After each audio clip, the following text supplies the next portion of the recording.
Bonjour tout le monde. Bonjour tout le monde. J'espère que ça va. Pour les plus timides, n'hésitez pas à vous asseoir. Vous serez beaucoup plus à l'aise. Ace. Salut. Bonjour. Bonjour, même si on s'est déjà vu.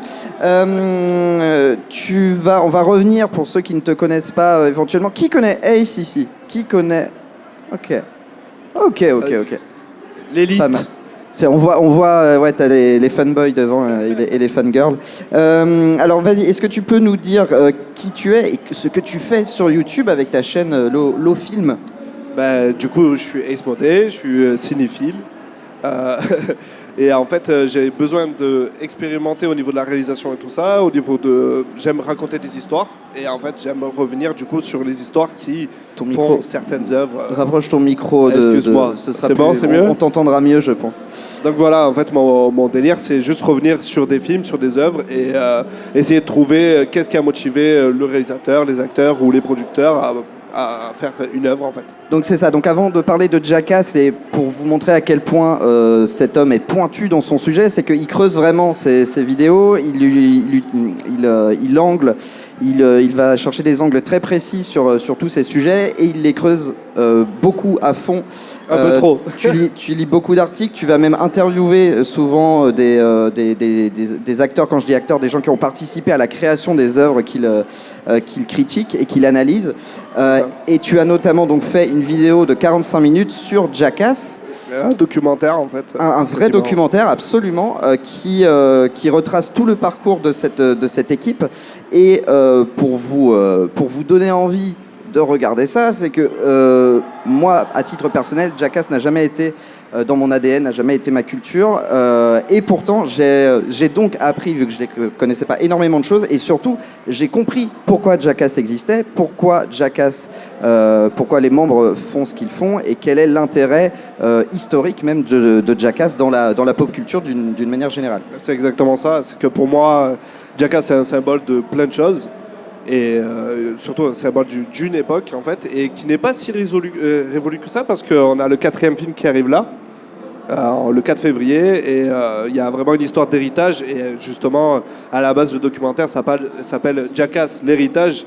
Sur YouTube c'est Jackass c'est du cinéma, parce que j'avais besoin de défendre aussi le fait que Jackass c'est du vrai cinéma, c'est pas que du found footage un peu débile, c'est pas du vidéo gag en fait, il y a une vraie proposition de réalisation derrière.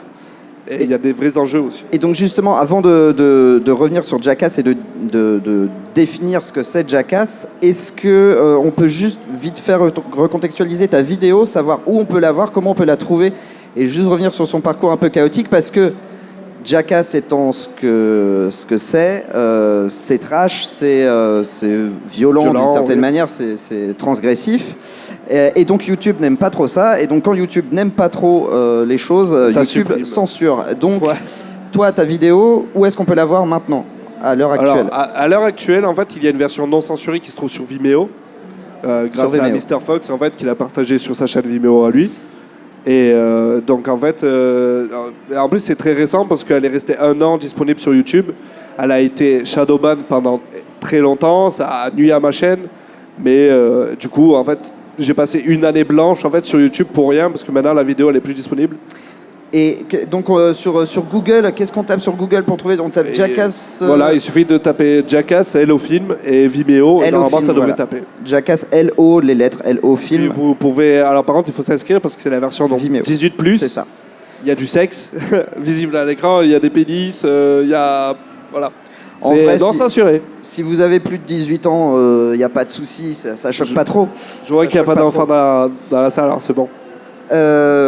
Très bien. Donc, revenons, du coup, parlons des fondamentaux. C'est quoi Jackass? D'où ça vient? Qui sont ces gens? Est-ce que tu peux nous en dire un peu plus pour les gens qui ne connaissent pas? Est-ce que qui ne connaît vraiment pas Jackass, qui n'a aucun point d'accroche avec Jackass? Voilà, vous n'êtes pas du tout familier de l'univers et tout ça. Donc, est-ce que tu peux revenir vraiment sur les fondamentaux et expliquer qui sont ces gens? En fait, c'est tout bête. Jackass, c'est le fruit en fait d'une époque. C'est bête à dire, mais c'est vraiment ça, parce qu'en fait, tout part d'un film qui est Retour vers le futur 2, avec la fameuse scène de skate qu'il y a dedans, le skate va devenir vraiment ultra populaire. Tous les gosses des quartiers un peu moyen blancs vont s'acheter des skateboards, etc. Ça va vraiment devenir ultra populaire. Il va y avoir des compétitions diffusées à la télé. Et évidemment, ça va marquer plein de petits garçons qui vont se mettre à skater. Et en fait, il y a un délire avec le skate, c'est qu'il faut vraiment une persistance et presque un lâcher-prise sur la douleur, parce qu'évidemment, quand on fait du skate, on se casse beaucoup la gueule. On tombe pour mieux se relever et mieux refaire du skate. Exactement, la douleur fait partie de l'exercice, quoi. C'est vraiment un des sports de l'apprentissage, en tout cas. Voilà, tu sais que tu vas te faire mal en skate. Si tu veux évoluer, si tu veux faire des ollies, si tu veux faire des tricks avec ton skate, ben, va falloir te manger quoi qu'il arrive. Donc il y a une vraie culture de la boîte, comme on dit en skate. Et de là part aussi du coup l'éclosion en fait du marché vidéo à la maison, les caméras familiales, etc. que tout le monde peut utiliser. Et en fait, du coup, au début des années 90, quand le skateboard devient un peu moins mainstream, il y a plein de petits jeunes qui vont commencer à se filmer en train de faire du skate, qui vont envahir l'espace public, l'espace urbain en fait, ils vont se réapproprier tout ça. Et parce que à l'époque, il n'y a pas d'internet, il n'y a pas de Netflix, etc. Et la télé, ça tourne très vite en rond. Donc en fait, du coup, les jeunes, ils sortent et en fait, ils font du skate.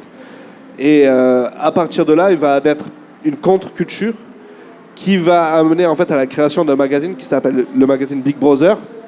Donc qui est un magazine vraiment axé sur le skate. Mais alors, à cette époque, il y en a plusieurs. Il y a Thrasher aussi, par exemple, qui existe. Mais Thrasher, ils vont s'intéresser à tout ce qui est vraiment technique, Tony Hawk, etc. On précise juste, on parle vraiment des États-Unis, c'est des magazines complètement américains. Et là, tu nous parles vraiment de culture américaine, quoi. Voilà, parce qu'en France, en vrai, ça s'exporte forcément un peu en France, mais c'est beaucoup plus marginal que. C'est beaucoup plus marginal. Ici, on a aussi une culture de la glisse. En vrai, quand j'ai fait mes recherches sur Jackass, je suis tombé sur des images des années 60 de jeunes Français en train de se faire embêtés par la police parce que justement, ils faisaient du skate dans les rues, ils allaient super vite parce qu'ils prenaient des descentes vraiment à 60 km/h. Il y a eu des morts, évidemment, parce que pas de casque, pas de sécurité, etc.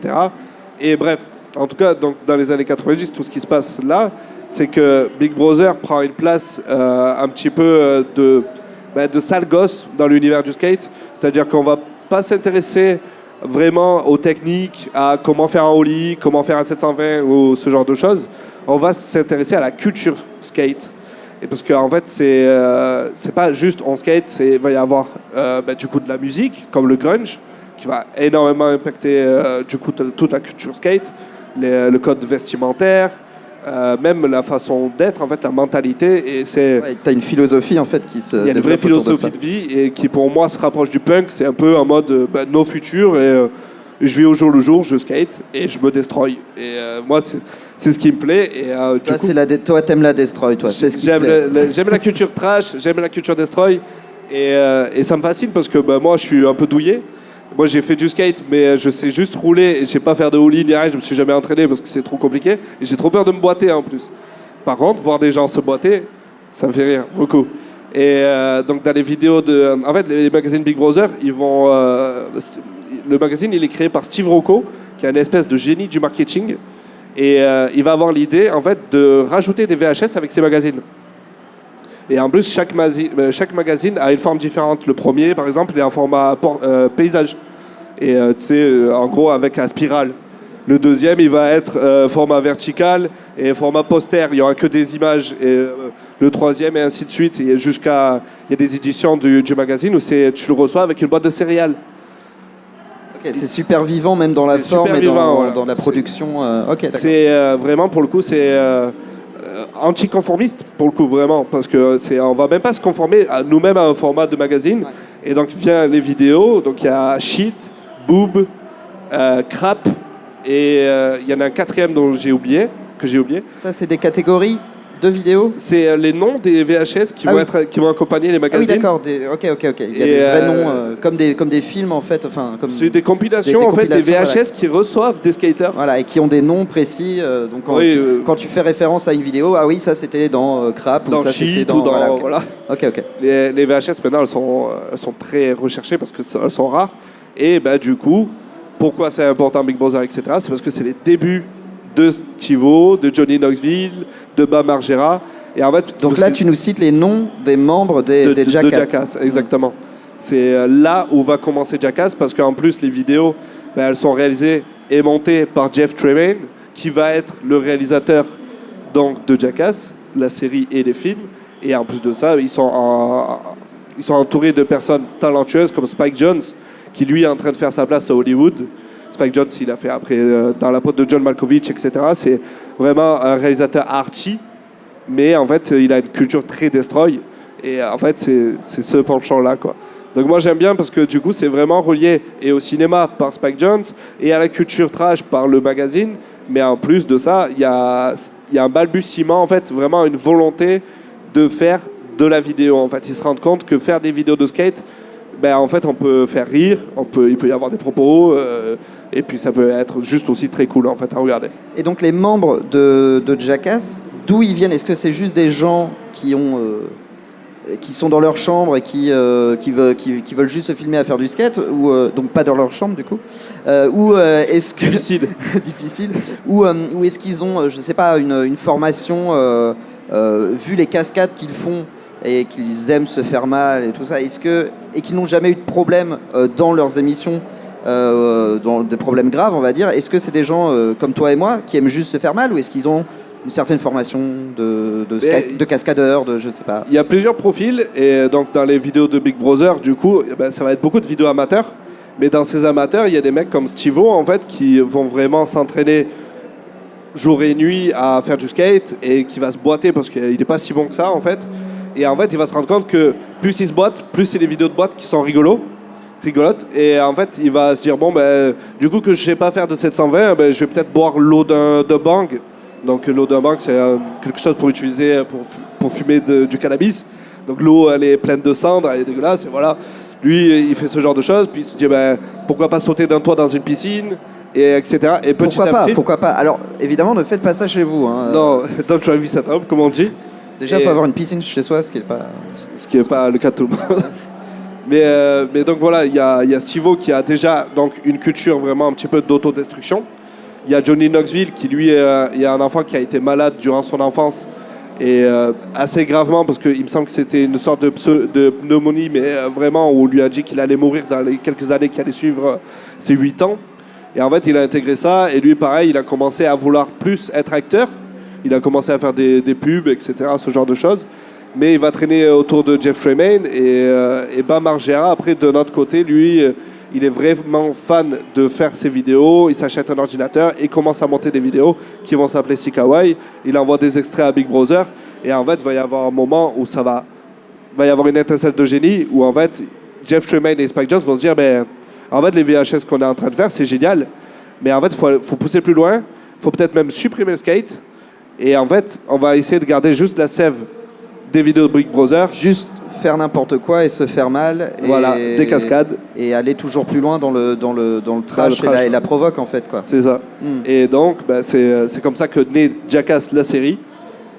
Alors, comment des vidéos comme ça se retrouvent à être diffusées sur la télé américaine, du coup? Spike Jonze qui arrive à vendre ça quelque part. Spike Jonze, en fait, il a une espèce de aura, comme je disais, arty. C'est un peu l'enfant chouchou d'Hollywood à ce moment-là. Il a une vision particulière.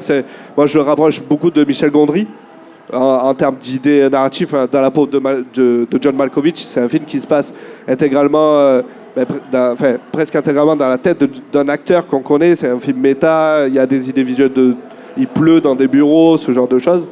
Et puis le concept est même barré, en fait, c'est des gens qui rentrent dans un tunnel et qui se retrouvent dans la peau de John Malkovich, l'acteur, et qui peuvent prendre contrôle de son corps, et voilà, et donc le concept de base est barré, quoi.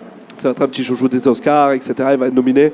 Donc en fait, lui, il est un peu, comment dire, on l'écoute. En fait. Et du coup, quand il arrive chez MTV et qu'il dit, bah, voilà, moi j'ai ça comme projet, on fait ça, ça marche, parce que mine de rien, Sikawai, c'est 2 ou 3 millions de ventes de VHS.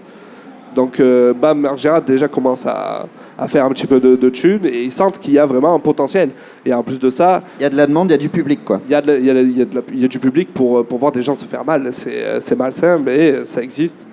Et donc arrive le tournage du premier épisode de Jackass. Donc ils essaient de réunir un petit peu des troupes. C'était en quelle année, ça? 99. D'accord. Et donc il y a un des membres qui s'appelle Steve-O qui vraiment harcèle la troupe du Big Brother parce qu'il veut vraiment faire partie du truc. Et en fait, donc il le rencontre dans un cirque parce que Steve-O, entre-temps, il s'est trouvé une passion pour le cirque. Il a décidé de mettre à comment on dit Comme acrobate. Non. Voilà, en fait, c'est que vu qu'il sait tomber, il se dit bon en fait je vais essayer de transformer ça en vrai truc professionnel. Donc, ouais, c'est ça. Il a été au cirque après avoir commencé ses vidéos. Et il ne part pas de là à la base. Non, ses vidéos, il les a démarrées. Il avait 12-13 ans en fait. Okay. Et ce qu'il faut savoir, c'est que Steve-O, c'est quelqu'un qui va avoir une vie très compliquée dès sa naissance parce que son père en fait est un espèce de mania d'une entreprise. Donc je sais plus exactement laquelle, mais en gros il voyage tout le temps et du coup il trimballe son fils de droite à gauche. Il fait à l'âge de 9 ans, Steve-O, sur son passeport, il y a au moins 9 à 10 pays. Et entre-temps, il a parlé 3 langues. C'est-à-dire qu'en fait, il est gardé par des nounous. Et donc, il sait parler espagnol. Enfin, les premières années de sa vie, il a parlé espagnol. Après, il a parlé anglais. Après, il a vécu au Canada. Vraiment, il a eu déjà une genèse assez intéressante. Et donc, lui, à ce moment-là, il est clown dans un marché aux puces. Et en fait, Jeff Tremaine et Johnny Knoxville le contactent et lui disent en fait, avec Spike Jonze, on a prévu de faire la série Jackass et on aimerait bien voir qu'est-ce que tu donnes. Et Steve-O dit ok, en fait, moi, ça fait quelques mois que je récolte de la merde d'éléphants du cirque. Et en fait, moi, j'ai une idée, c'est je vais sauter dans un gros truc de merde, etc. Parce que lol. Pourquoi pas, d'accord, très bien. Parce que c'est dégueulasse et lui, les trucs écœurants, c'est son délire en fait. Ce qui se passe, c'est qu'en fait, sur l'allée, en fait, il prend sa voiture avec Johnny Knoxville et Jeff Tremaine. La voiture tombe en panne parce que c'est des galériens. Johnny Knoxville, Steve-O, c'est un vrai galérien. Il a une espèce de poubelle qui tombe en panne.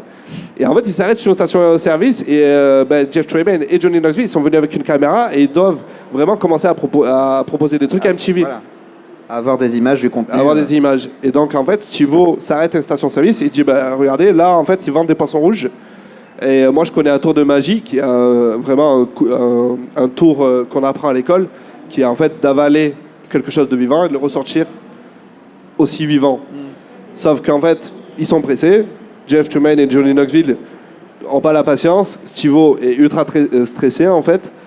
Et j'ai l'extrait. Et tu as l'extrait. Alors, bon... âme sensible, s'abstenir. Voilà, bouchez-vous les oreilles. En vrai, ça passe. En vrai, c'est cuté. Il a cuté, voilà, t'as censuré un peu. C'est beaucoup plus court parce qu'à la base, ça dure au moins 2 minutes. C'est pour vous donner une idée de ce par quoi a commencé Jackass, quoi. Donc, voilà, ils font ça en pleine rue, vraiment pour le coup, à l'arrache. Et c'est un morceau qui va devenir culte parce qu'en fait, le voir galérer autant à faire quelque chose qui aurait pas dû galérer normalement, il avale et il ressort et voilà, le tour de magie est fait. Et c'est rigolo en soi déjà de se dire putain, il y a un mec qui a avalé un poisson rouge. Sauf que ce qui va être drôle, c'est le fail. C'est le fait qu'il ne va pas réussir à recracher son poisson parce qu'il s'est pas assez hydraté en fait. On voit les gallons d'eau qu'il a. Il en a pas bu assez avant en fait pour la préparation. Et pour moi, cet extrait, il est représentatif de ce que ça va être Jackass. C'est comment rater une cascade et la rendre quand même intéressante.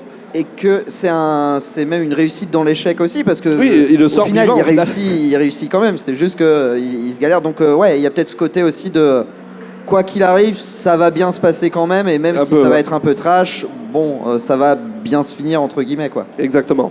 C'est peut-être aussi pour ça que la télé a accepté de diffuser ça d'ailleurs parce que ils ont accepté, mais il y a eu des problèmes. Très vite, en fait, parce que dans le premier épisode, dans le pilote, donc il y a le fameux skit de Johnny Knoxville où il va faire des tests d'armes d'autodéfense. Ça, à la base, c'est un article pour Big Brother. Et en fait, la vidéo, elle est tellement trash qu'ils se disent ça, on va le mettre dans le pilote parce que de toute façon, ça va plaire à MTV, voir un mec se faire taser, un mec se faire, du coup, avec un spray au poivre, se faire arroser de ça et ce genre de choses, des coups de taser. Il y a tout ça, ça va être dans le pilote. Il y a un extrait qui va être censuré. Ça, pour le coup, je ne l'ai pas pris parce que c'est très violent. C'est l'extrait avec C'est l'extrait qu'il y a dans ma vidéo, du coup, où il se tire dessus avec une réelle arme et une vraie balle. Et dans la vidéo aussi, tu censures, tu montes pas le truc. Et donc, encore une fois, le mec s'en sort, il est vivant, il est même pas... Même pas une égratignure, juste un petit ouais. bleu. Mais c'est impressionnant à voir. Par contre, pour le coup, c'est vraiment quelqu'un qui se tire dessus, quoi. Et... À bout portant, c'est lui-même qui se tire dessus. Pour la petite histoire, il est accompagné de plusieurs personnes qui vont faire partie après du groupe, comme Loomis Fall. Et en fait, ils ont peur même de le filmer. Ils n'ont pas envie de le filmer parce qu'ils sont persuadés qu'ils vont filmer la mort de leur pote. Donc ils sont vraiment le footage, il est traumatisant pour moi, et c'est pour ça que j'ai aimé le mettre dans la vidéo. C'est parce que il est, pour le coup, c'est ok. Comment ça se fait que ces gens-là n'ont jamais fini tétraplégiques? Pourquoi ils semblent être presque bénis, auréolés d'une chance incroyable, et comme on en a déjà parlé en off, mais en fait ils se tirent dessus, et le fait que ce soit lui qui se soit tiré dessus, il s'est sauvé la vie parce qu'à la base c'est Loomis Fall qui doit lui tirer dessus, et Loomis Fall au dernier moment il lui refuse parce qu'il est persuadé que s'il tire sur son pote il va mourir. Et en fait du coup Johnny Knoxville se dit tant pis, je prends les risques, et c'est lui qui se tire dessus, et en fait la balle n'a pas le temps de prendre la vélocité nécessaire pour pénétrer, et elle s'écrase sur son torse et sur son... Parce qu'il avait une plaque de protection. Il avait une plaque de protection, mais la moins chère du marché en plus. En étant plus loin, la balle aurait explosé ce truc-là. Là, ils ont fait un test juste avant, et la balle elle avait traversé, elle avait éclaté une pastèque. Voilà. Donc c'est pour ça que Loomis Fall il était vraiment en mode je vais pas te tirer dessus parce que la balle elle va traverser et je vais te tuer en fait. Et le fait d'être plus près, il y a eu de la physique, des éléments très, très scientifiques qui se sont... Puis ils ont pris aussi des balles très cheap pour le coup, comme le gilet pare-balles, tout est fait à bas prix, et du coup en fait il y a très peu de poudre dans la balle, et c'est ce qui pourrait expliquer. Donc c'était pas efficace, et donc tant mieux. Parce que du coup, il est toujours vivant. Et cet extrait-là a donc été censuré de la première mission. Mais on peut le retrouver dans une VHS de Big Brother du coup. D'accord, ok, très bien. Ça c'est la série, ça va durer donc... Ça c'est même le premier épisode. C'est le pilote. Et en fait, il signe pour plusieurs saisons du coup. En fait, ce qui se passe, c'est qu'à la base, il signe pour une saison de 8 épisodes, il me semble. Et en fait, ce qui se passe, c'est que pilote, record d'audience, vraiment la meilleure audience de MTV pour un programme court de tout depuis sa création. Ça pète des records, tout le monde en parle, tout le monde est ultra choqué de voir un mec se faire justement taser, voir un mec avaler un poisson rouge. Il y a d'autres skits dans le pilote en fait où par exemple Johnny Knoxville s'enduit de morceaux de viande avec une combinaison et il se met allongé sur un barbecue. Donc en fait il fait cuire la viande sur lui alors que lui aussi il prend feu. Et ce genre de... D'accord. Okay. Ça, c'est des trucs que j'ai pas montré, où on voit juste quelques bribes dans ma vidéo. Mais en fait, c'est vraiment... Il y a vraiment masse de footage qu'on a perdu.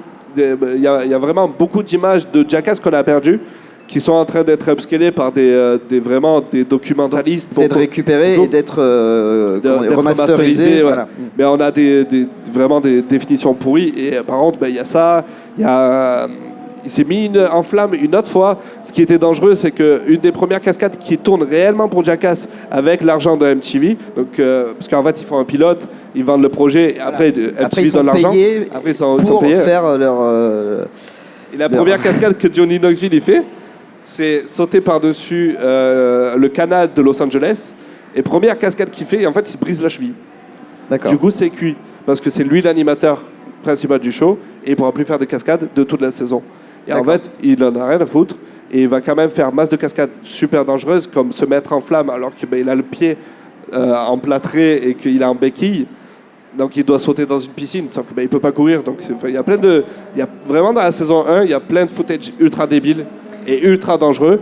Et MTV va sonner le haut là. Et en fait, saison 2, 3, il va y avoir de moins en moins de skits qui vont passer, moins en moins de sketchs hardcore qui vont passer. Ouais. Et en fait, ils vont plus se concentrer sur des pranks. Ouais. Parce qu'en fait, c'est ça Jackass, c'est qu'il y a vraiment un peu de tout. Il y a des cascades dangereuses, il y a des pranks, il y a des trucs dégueulasses. Et en fait, ils vont s'axer plus côté prank. Et Johnny Knoxville va en avoir ras le cul. Et au bout de 9 mois, en fait, et 9 mois et donc 3 saisons, il va dire en fait, stop. On peut pas faire ce qu'on veut, la télé nous censure. C'est plus ce pourquoi on avait fait Jackass à la base. Exactement. Et ils arrêtent. En fait, ils arrêtent la série. Johnny Knoxville va voir MTV, il leur dit c'est terminé, nous on veut plus travailler avec vous. Par contre, on veut faire un film.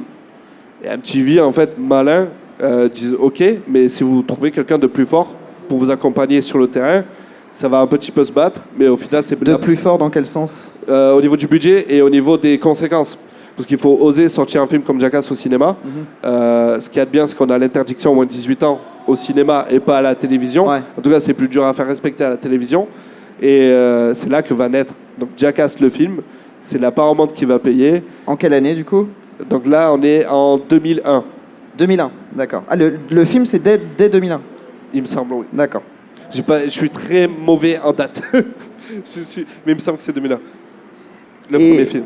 Et la réception de ce film-là, du coup, c'est un carton? Extraordinaire. C'est à nouveau un succès. Il est numéro 1 pendant 2 semaines au box-office. Vraiment, il bat toute la concurrence. Il sort en octobre. Je ne sais plus exactement quel film sort ce mois-là, mais vraiment, en tout cas, c'est indéniable. C'est un succès. Là, apparemment, fait des millions sur le film. Tout le monde est très content. Et je crois qu'il fait 180 millions le premier week-end. Sur un budget ridicule de 10 millions. Ouais, c'est ça, parce qu'au final, ça reste de la caméra à épaule. Il les n'y a pas acteurs, besoin de matériel de fou pour faire Jackass, filmer non. des gens se faire mal, en fait, quoi, au final. Donc Et ça coûte pas cher. Ça coûte pas cher. Ils en profitent pour faire plein de petits sketchs vraiment extraordinaires, comme Ryan Dunn qui s'enfonce une petite voiture. Là où on ne devrait pas s'enfoncer de petites voitures. Ou par plaisir, mais il faut faire attention. D'accord. Voilà, et il y a plein de moments dans le film géniaux, comme en fait il y a des pranks où par exemple il va louer une voiture et il va aller faire du stock car avec, il va la ramener complètement détruite et il va dire au mec non mais moi c'est dans la caution, je te paye pas la caution, ce genre de choses. C'est encore amateur, c'est encore du niveau de la série pour moi en termes de réalisation, mais il y a des bribes de ce qu'ils veulent faire, ils veulent aller plus loin. Et en fait, il y a une scène très représentative de ça, c'est l'intro et l'outro du film, où pour le coup, ils font des cascades vraiment avec du budget. Ils sont, par exemple, l'intro de Jackass le film, c'est ils descendent d'une grande vallée avec un caddie gigantesque, et c'est un peu ça le symbole de Jackass. Un caddie. Un caddie, ouais. Ils font quoi, une course de En fait, caddie? t'as un caddie gigantesque, ils sont tous à Ah oui, l'intérieur. d'accord. Ah oui. Il y a des canons qui jettent des débris de tous les côtés. Il y a des membres qui courent après le caddie, ils essayent de monter à l'intérieur, mais ils tombent et se cassent la gueule. D'accord. Et en fait, ils vont venir se cracher dans une devanture. Ça, c'est l'intro du film. Et on voit que déjà en termes de réalisation et en termes de plan, là, ils commençaient à avoir des idées. C'est réfléchi en amont, c'est plus juste de la caméra à épaule, Voilà. c'est on va mettre en scène vraiment Une vraie cascade. une cascade, c'est ça, avec un dispositif de plusieurs caméras, voilà. C'est ça, Ok. vraiment. Et avec du budget, du coup. Mhm. Et une sécurité aussi. Ouais. Parce que vraiment, en fait, c'est très drôle jusqu'à ce qu'ils se plantent. Parce que quand ils se plantent, tu sens qu'ils se sont fait mal, en fait. Mais c'est tout. Et tout comme ça, d'hab, ils s'en sortent avec Ils s'en sortent très bien, oui. quasiment rien, quoi. Et c'est ça que j'aime bien chez Jackass, c'est que contrairement à Buster Keaton ou Jackie Chan ou Charlie Chaplin, la culture de la cascade, il y a vraiment ce truc de faire une cascade réussie. Le but, c'est pas de se faire mal. Jackass, ça va être tout le contraire. Ça sera, ok, il faut qu'on se fasse mal pour que la cascade soit réussie. Ouais. Mais faut qu'on se fasse mal dans les limites. Et du comme un possible. vrai tour de magie, l'intérêt du tour de magie, c'est que ça se finisse bien aussi, quoi. C'est que Exactement. on revienne à l'état initial quelque part et qu'on a juste passé un super moment devant l'écran, quoi. Voilà. Et parmi toutes ces vannes en plus, il y a des trucs qui sont très humains. Il y a des réactions épidermiques, comme l'un des sketchs qu'on va diffuser de suite. Parce que du coup, c'est très bien, parce que c'est typiquement le genre de truc de Jackass où on regarde et on se dit ouais, techniquement, moi aussi je pourrais le faire, mais je le ferai pas parce que ça a l'air de faire super mal. Parce en fait. que j'ai un minimum de conscience et d'instinct Eux, de ils en ont rien à préservation. foutre. Ok. Donc Je ça, dis- c'est un extrait du film. Ouais, ça c'est le Ok. film. D'accord. Coupe-papier, les gars. Je vais me couper la peau avec du Ah oui, papier non, ça, pile je voulais entre pas mes voir. doigts, vous voyez. Et puis aussi entre mes orteils. Je sens que ça va être super dur. Il va gerber. On dirait qu'il va gerber. Très bien. Alors, oui. Du coup, Donc qu'est-ce qu'on peut dire là sur ce genre d'extrait? alors, je t'en prie, vas-y, dis-nous. Moi, j'ai une question qui me vient à l'esprit, mais c'est sur autre chose. On y reviendra après. Vas-y, explique-nous pourquoi tu as choisi cet extrait-là. Pourquoi j'ai choisi cet extrait? Parce que je trouve ça fou que ça c'est sorti au cinéma. C'est juste une bande de potes qui sont dans une chambre d'hôtel en train de se dire hey, ça serait trop drôle qu'on se fasse des coupures de papier. Ce qui est complètement débile parce que personne ne se coupe avec du papier volontairement. Enfin, normalement, tout le monde, par contre, s'est déjà fait une coupure Ouais, de papier. et c'est à quel C'est point la ça fait douleur mal. que ça peut faire. Ouais. Et en fait, juste d'imaginer la douleur que ça peut faire entre des jointures, donc de doigts ou d'orteils, où dans un extrait que j'ai coupé, Steve Oz le fait sur le coin des lèvres. Et après, du coup, il a du mal à ouvrir les lèvres parce que ça s'ouvre. Ouais, t'as de l'identification, toi, en tant que spectateur. Voilà, il y a une quand tu vois ça, identification en tant que spectateur, il y a une réaction hyper dynamique. Ouais. Et moi, ça me tue parce que, en fait, c'est gratuit. Niveau budget, c'est zéro. Et pourtant, en termes de cinéma, en termes de réaction et d'émotion, on touche à quelque chose qui, moi, me fascine. C'est vraiment... c'est d'une simplicité bête et pourtant, ça marche. Et ça marche. Les idées les plus simples sont souvent les meilleures, hein, n'est-ce pas, comme dit l'adage. Non, moi, je voulais revenir, peut-être faire une petite parenthèse très rapide sur le fait que là, on a vu un extrait en français, alors qu'ils sont américains. Donc, il y a eu un vrai doublage de gens. Souvent, on a l'habitude que c'est les passages un peu de type documentaire soient doublés par-dessus les voix originales qu'on entend derrière. Et là, non, le parti pris, c'est de dire on va les doubler entièrement. J'ai choisi la VF parce que pour moi, elle met un petit peu une espèce de barrière entre le réel et distance. Ouais. Voilà, elle met une distance et ça fait ressortir un petit peu plus le côté film. Du coup, et moi, j'ai découvert Jackass comme ça. En français, de toute façon, à l'époque, il y avait beaucoup plus de VF. En fait, à vrai dire, j'ai vraiment découvert Jackass sur MTV en anglais, mais c'est quand j'ai vu le film que j'ai commencé à être fan. Parce que la série en France n'était pas doublée, du coup ? Non, c'était sous-titré et c'était diffusé sur MTV très tard le soir, le samedi, à partir de 22h30. Et il y avait, par exemple, 2 épisodes et puis basta. Moi, j'avais pas le câble, j'ai vu ça chez un pote une fois. Et en fait, le film, quand il est sorti, il a très vite été téléchargeable. Et je suis tombé dessus et j'ai dû le regarder au moins en boucle, je sais pas combien de fois, parce que ça me fascinait. J'arrivais pas à comprendre à quel point des gens pouvaient volontairement se faire mal. Et le pire, c'est que ça soit drôle. C'est moi, en tant que spectateur, il y avait un plaisir malsain à aller voir se faire mal. Ouais. C'est ça l'intérêt, et c'est pour ça que ça a eu autant de succès d'ailleurs, et que ça ne plaît pas à tout le monde, notamment moi je suis moins fan de ce genre de délire, mais je comprends tout à fait que ça a eu une telle... En fait, c'était tellement inédit et tellement transgressif que du coup, c'est ça qui a marché, en fait, quoi. Il y a plein de choses différentes. Et moi, ce que j'aime bien dans Jackass, c'est que c'est un groupe où il y a vraiment plein de personnalités différentes. Il y a plein de profils différents. Et en fait, chacun va avoir un petit peu sa spécialité. Steve-O, ça va être les trucs dangereux et les trucs dégueulasses. Comme sniffer un verre de terre, par exemple, ce genre de choses. Très bien. Ce qui est très déconseillé. Oui, Johnny Knoxville, lui, va vraiment faire de la cascade à la Buster Keaton et du coup vraiment essayer de faire la cascade la plus impressionnante possible, comme essayer de rider une fusée qui va décoller, faire l'homme canon. J'allais dire ça, l'homme canon, c'est lui aussi. Voilà, l'homme canon, il le fait dans la série, il se fait projeter. Et ça vient du cirque. En fait, c'est du cirque pour le coup. Et réussir à transformer le cirque en quelque chose de très cinématographique, c'est aussi quelque chose qui me passionne. Quelque chose qui me fascine parce qu'on revient à la base du cinéma en fait, c'est juste du divertissement pour le coup. Et mine de rien, ça a quand même du coup un background. Alors le film, lui, il va être assez rejeté. En réalité, ça va être un succès très populaire, mais la critique va être en mode, forcément derrière va... C'est horrible, c'est la lie d'humanité. Pourquoi on diffuse ce genre de choses au cinéma ? D'ailleurs, il y a un dernier extrait du film que j'aimerais vous diffuser pour montrer à quel point c'est débile. Vas-y, pourquoi ça a choqué autant les gens. Donc ça, c'est encore le premier film. Glace. Ça, c'est encore le premier film. Et donc ça, c'est Danger Evan qui mange une glace. Et je vous laisse découvrir à quel goût c'est. Allez, merde, c'est ta prise. L'extrait est super bien cuté. Merci. D'accord, donc c'était une glace à l'urine. À l'urine, sa propre urine. Et voilà, c'est typiquement le genre d'extrait qu'on se dit, mais qu'est-ce que ça fout là ? Oui. Comment ça se fait qu'on a donné autant d'argent pour des gens qui mangent des glaces à la pisse ? Ouais. Et ça ne les a pas empêchés de faire un deuxième film et d'avoir réussi à produire un deuxième film. Oui, bien sûr, parce qu'en fait... Le deuxième a eu plus de succès ? Oui, c'est exponentiel. Vraiment, ça va culminer avec le troisième film, qui lui va être en 3D et donc va vraiment exploser des records. Quelle année, du coup, au moins le troisième le deuxième, c'est 2004. Ouais. Et le troisième, c'est 2013, il me semble. Ah oui, d'accord. Il y a un gros gap entre... Je crois que je me trompe dans les dates. Je suis vraiment... Ouais. Enfin, en tout au cas, niveau des dates, je suis pas début 2010, quoi. Voilà, c'est ça. Début 2010. D'accord.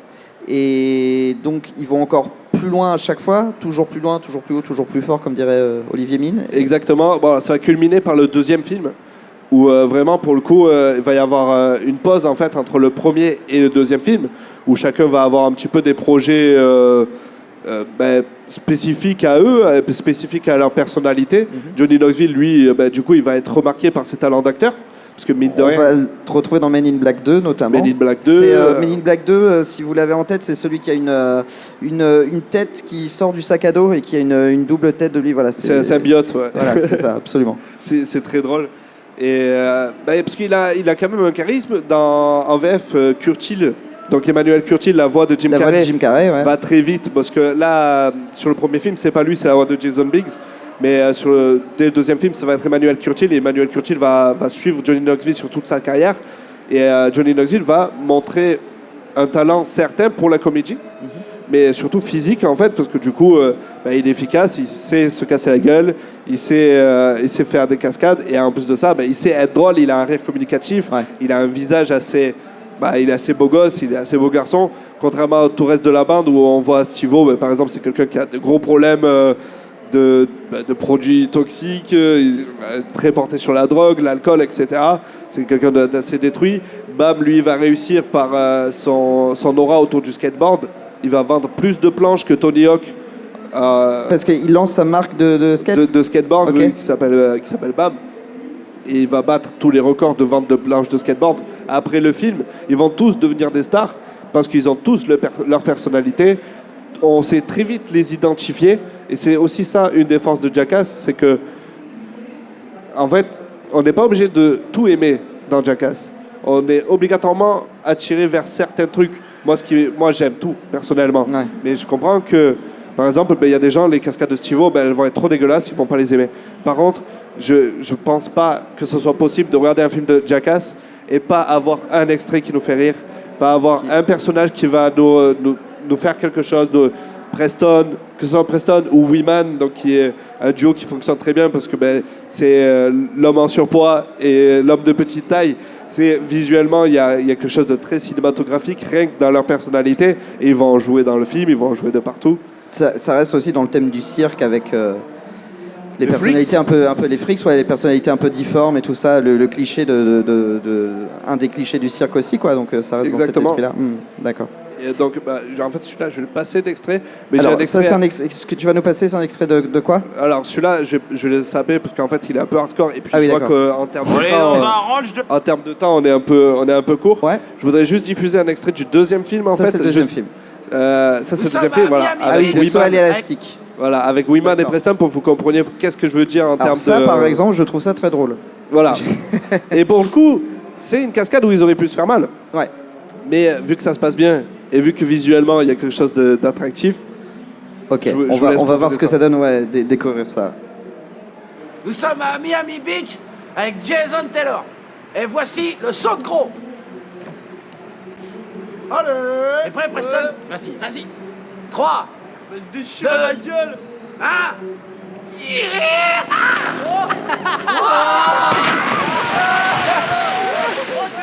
Voilà, donc c'était un saut à l'élastique avec deux personnes reliées à l'élastique. Par un ce qui n'a pas cordon grand ombilical. intérêt en fait en termes de sécurité, quoi, déjà. Zéro. Et puis, moi, j'adore la naissance de ce sketch. C'est...